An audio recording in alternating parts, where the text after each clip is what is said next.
Assalamualaikum warahmatullahi wabarakatuh. Hai Sinners, kembali lagi nih sama saya Haris. Jadi pada hari ini kita akan membahas topik yang baru nih, topik yang seru, yaitu tentang stroke. Bersama kita Dr. Ahmad Junaidi, spesialis neurologi. Dokter, apa kabarnya dokter? Baik. Gimana dokter? Untuk akhir-akhir ini kesibukannya apa dok?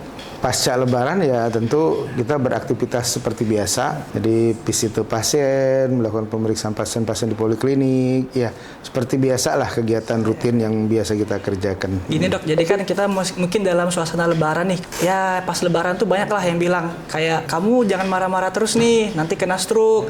Atau kalau lagi makan-makan jangan sering-sering makan yang bersantan, berminyak, nanti kena stroke kayak gitu. Sebenarnya stroke sendiri itu apa sih dok? Jadi stroke itu adalah suatu penyakit yang disebabkan oleh gangguan aliran darah ke arah otak, sehingga daerah otak yang harusnya dia aktif atau hidup mendapatkan suplai darah tadi itu menjadi rusak atau mengalami kematian, dan itu yang akan menyebabkan akhirnya muncullah gejala-gejala stroke ya, seperti kelumpuhan ya, kemudian ada yang mukanya mengot ya, kesulitan berjalan ya, pusing berputar ya, macam-macam gejala stroke. Lalu untuk stroke sendiri dok, pembagiannya ada apa aja sih dok? Ya, sebetulnya stroke itu secara umum kita bagi ada dua jenis ya.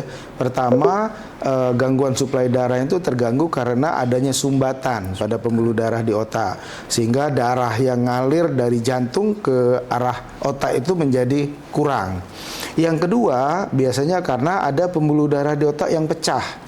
Ya, jadi karena perdarahan pecah di pembuluh darah otak, sehingga darahnya yang dialirkan pun menjadi kurang, dan darah yang keluar dari pembuluh darah tadi itu akan membentuk suatu gumpalan yang juga akan menyebabkan penekanan pada daerah otak di sekitarnya. Terus apa sih dok biasanya faktor-faktor yang beresiko yang bisa menyebabkan adanya sumbatan ataupun perdarahan tadi dok? Yang faktor yang paling umum, yang paling banyak ditemukan itu adalah pertama faktor hipertensi. Ya.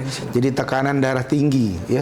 Itu yang paling banyak, sekitar 80% pasien-pasien dengan stroke itu disebabkan oleh hipertensi atau tekanan darah tinggi. Yang faktor-faktor lain ya cukup banyak ya. Di antaranya karena diabetes atau kencing manis ya, kemudian adanya hiperkolesterol ya, atau kolesterol yang tinggi gitu ya. Ada juga yang beberapa karena gangguan-gangguan penyakit jantung ya, baik gangguan penyakit irama jantung, gangguan katup jantung, apapun lah gangguan-gangguan di jantung yang akhirnya menyebabkan sirkulasi darah yang harusnya dialirkan dari jantung ke otak itu menjadi berkurang atau tidak efektif. Terus ada nggak dok, gimana sih cara-cara pencegahannya untuk mengurangi faktor resiko dari terjadinya kejadian stroke itu dok?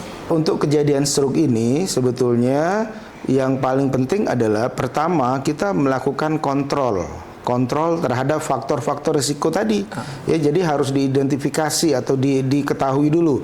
Ada nggak hipertensi? Kalau ada hipertensi, maka pencegahannya adalah mengontrol tensinya ya, supaya normal terus. Yang kedua, diabetes tadi. Ada nggak faktor diabetes atau kencing manis? Kalau ada, maka penyakit itu harus dikontrol. Kadar gulanya harus dijaga supaya selalu normal. Yang ketiga, kolesterol tadi. Kolesterol tadi ya dari makanan ya. Kemudian obat-obatan untuk mengontrol supaya kolesterolnya tidak tinggi. Itu untuk mencegahnya, salah satunya mengontrol penyakitnya atau dengan cek rutin faktor risiko tadi ya. Yang kedua itu dengan mengenyahkan asap rokok. Jadi yang ketiga adalah rajin olahraga ya. Kemudian yang keempat, diet yang seimbang ya. Jadi diatur diet yang seimbang. Yang berikutnya adalah istirahat yang cukup ya, istirahat cukup ya.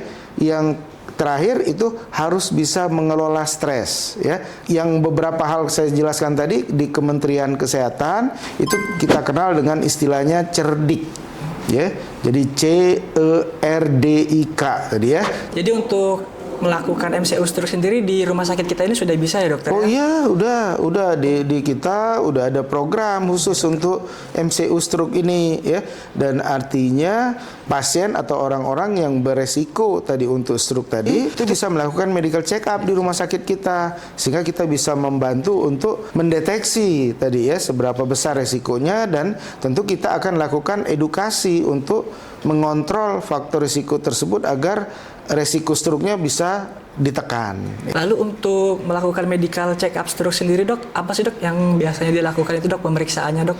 Oh ya, pemeriksaannya sebetulnya untuk medical check up stroke itu banyak ya, dan biasanya kita ada beberapa paket. Ada yang paket dasar, itu biasanya kita lakukan pemeriksaan jantung, pemeriksaan laboratorium lengkap untuk melihat faktor risiko tadi, kemudian pemeriksaan USG pembuluh darah di otak, sehingga kita bisa nanti menghitung resiko stroke-nya seberapa besar. Ya, paket yang lebih dari dasar, misalnya biasanya itu kita sarankan kalau memang dari pemeriksaan dasar itu ada yang perlu kita konfirmasi dengan pemeriksaan canggih yang lainnya, misalnya dengan CT scan atau MRI kepala atau dengan DSA. Yang mau untuk konsultasi lebih lanjut mengenai tentang medical check up stroke itu bisa konsultasi dengan Dr. Ahmad Junaidi di Geraha Eksekutif Rumah Sakit Muhammad Husin. Untuk jadwalnya sendiri dok? Kita standby setiap hari ya, dan itu biasanya pasien akan didaftarkan dahulu, artinya bisa dengan perjanjian ya. Dan untuk dokter neuronya sendiri sebetulnya kita standby, semuanya bisa. Untuk yang terakhir dokter, mungkin ada tips ataupun saran buat teman-teman Husiner sekalian dok? Kalau kita bicara stroke, tipsnya yang paling penting adalah lebih baik mencegah daripada mengobati. Karena kalau kita udah ngobatin itu biasanya hasilnya juga tidak terlalu baik. Mungkin itu saja dokter pada hari ini dok. Semoga bisa menambah wawasan dan juga manfaat bagi teman-teman Husiner sekalian, khususnya mengenai tentang stroke dan juga medical check up stroke. Saya selaku host dan juga Dr. Ahmad Junaidi, mohon maaf apabila ada salah kata. Kami akhiri. Wassalamualaikum warahmatullahi wabarakatuh. Waalaikumsalam warahmatullahi wabarakatuh.